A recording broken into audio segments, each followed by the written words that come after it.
এখনো মানব দেউলের সকল দুঃখের প্রদীপ নিভে যায়নি। কেউ কেউ শত সহস্র ঝড় ঝঞ্ঝা সত্ত্বেও দুহাতের বেড়াজাল দিয়ে আগলে রেখেছেন মানব দেউলের কম্পিত দীপশিখাকে। নীল আকাশের নিচের এই পৃথিবীকে আরো সুনীল করার মধ্যে দিয়ে জীবজগৎকে আরো সবুজ রঙে রাঙাতে তারা অসহায় মানুষ ও জীবেদের মধ্যেই অমরত্ব খোঁজেন। আজ সেরকমই এক মানুষের কথা বলবো আপনাদের।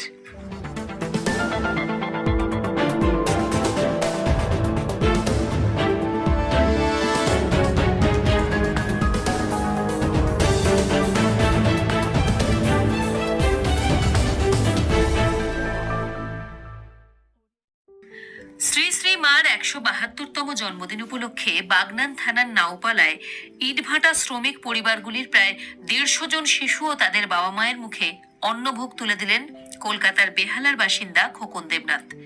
দুস্থ অসহায় মানুষ ও অভুক্ত প্রাণীদের মুখে অন্ন তুলে দিয়ে পরিতৃপ্তি লাভ করেন খোকনবাবু। তিনি সারা বছর বিভিন্ন জায়গায় ঘুরে দুস্থ বা অনাথ শিশু ও অসহায় জীবজন্তুর মুখে অন্ন তুলে দেন। তিনি জানিয়েছেন এটাই তার নেশা আর মৎস্য ব্যবসা তার পেশা। মা, স্ত্রী, ছেলে মেয়ে নিয়ে তার ছোট্ট সংসার, আর তার বড় সংসার বলতে গেলে নীল আকাশের নিচের এই পৃথিবী, যেখানে যন্ত্রণাক্লিষ্ট গরিব গুবর দুস্থ ভবঘুরে মানুষ ও আর বুভুক্ষ অসহায় জীবেদের সহাবস্থান। তাই খোকনবাবু বলেন তার মৃত্যুর পরেও তিনি এই অসহায় মানুষ ও জীবের মাঝেই অমরত্ব চান। এখান থেকেই তিনি মুক্তির আস্বাদন উপলব্ধি করেন। তিনি বলেন রামকৃষ্ণ পরমহংসদেবের পত্নী ও সাধন সঙ্গিনী এবং রামকৃষ্ণ মঠ ও মিশনের সংঘজননী শ্রী শ্রী মা সারদা দেবীর আবির্ভাব তিথিটিকে স্মরণীয় করে রাখার জন্য স্বপ্নপূরণ সংস্থার কর্ণধার আনন্দ মুখোপাধ্যায়ের সহযোগিতায় সেখানকার অতি দুর্দশাগ্রস্ত পরিবারগুলির সান্নিধ্যে আসার সুযোগ পেয়েছেন তিনি।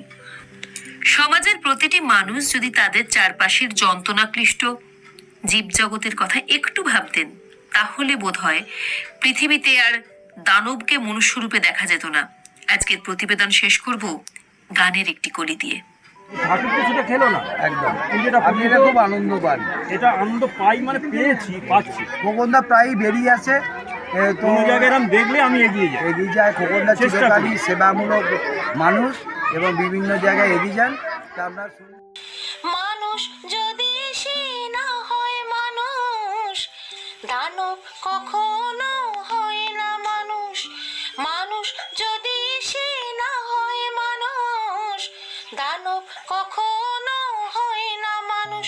যদি দানব কখনো বা হয় মানুষ, লজ্জা কি তুমি পাবে না ও বন্ধু? মানুষ মানুষের জন্যে, জীবন জীবনের জন্যে একটু সহানুভূতি কি মানুষ পেতে পারে না ও বন্ধু? মানুষ মানুষের জন্যে।